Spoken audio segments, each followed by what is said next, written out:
চীন কিন্তু জবাব দিয়েছে, বলেছে দ্রুত যুদ্ধবিরতি। এটা কাকে বলছে? ট্রাম্পকে বলছে।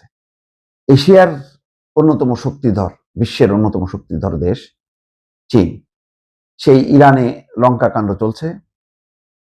চীন অত্যন্ত কৌশলী একটা দেশ, তারা সহসায় যুদ্ধে যাওয়াতে চায় না।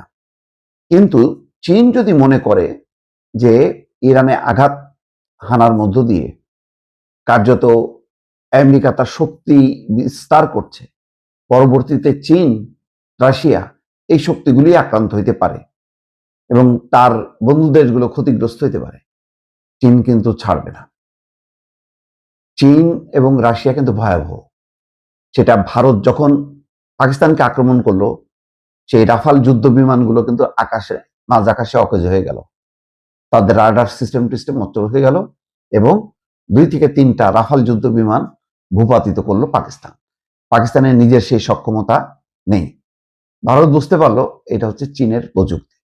তো এখন সেই উন্নত প্রযুক্তিগত সহায়তা যদি শুরু করে ইরানকে, ইরান যেহেতু 1 মাসের বেশি সময় ধরে যুদ্ধে টিকে আছে, এখন চীন রাশিয়া দুই শক্তি বুঝতে পারছে যে না, সম্ভব।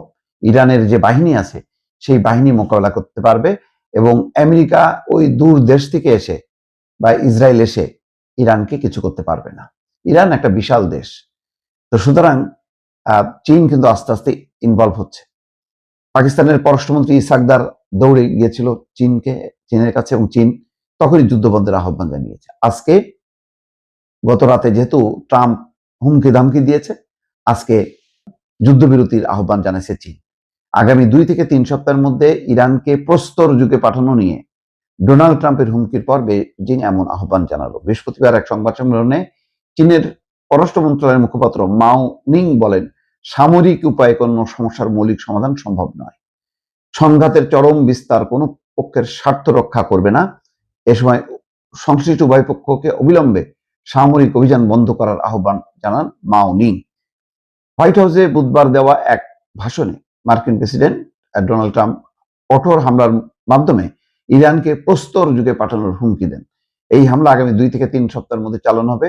তার ভাষণের কয়েক ঘন্টা পর প্রতিক্রিয়ামূলক বিবৃতি প্রচার করে ইরানের সামরিক বাহিনীর অপারেশনাল কমান্ড খাতাম আল আম্বিয়া বিবৃতিতে বলা হয়, আপনাদের অপমান, লাঞ্ছনার স্থায়ী ও নিশ্চিত অনুশোচনা এবং আত্মসমর্পণ না করা পর্যন্ত এই যুদ্ধ অব্যাহত থাকবে।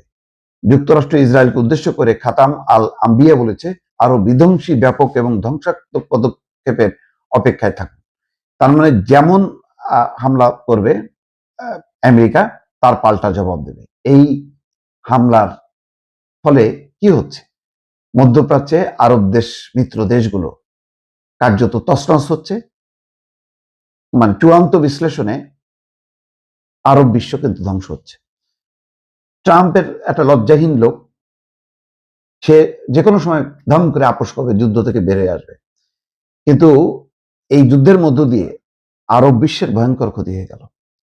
চীন হয়তো এটা সামাল দেওয়ার চেষ্টা করছে, কারণ এর আগে জানেন যে সৌদি আরব এবং ইরানের মধ্যে যে ঐক্য স্থাপন করে দিয়েছিল, কিন্তু এটা চীনই হয়তো এশিয়া অঞ্চলের বা এই অঞ্চলের মূল নেতা হিসেবে আবির্ভূত হইতে পারে, তেমন একটা সম্ভাবনা এই ইরান যুদ্ধের মধ্য দিয়ে কিন্তু সামনে চলে আসলো।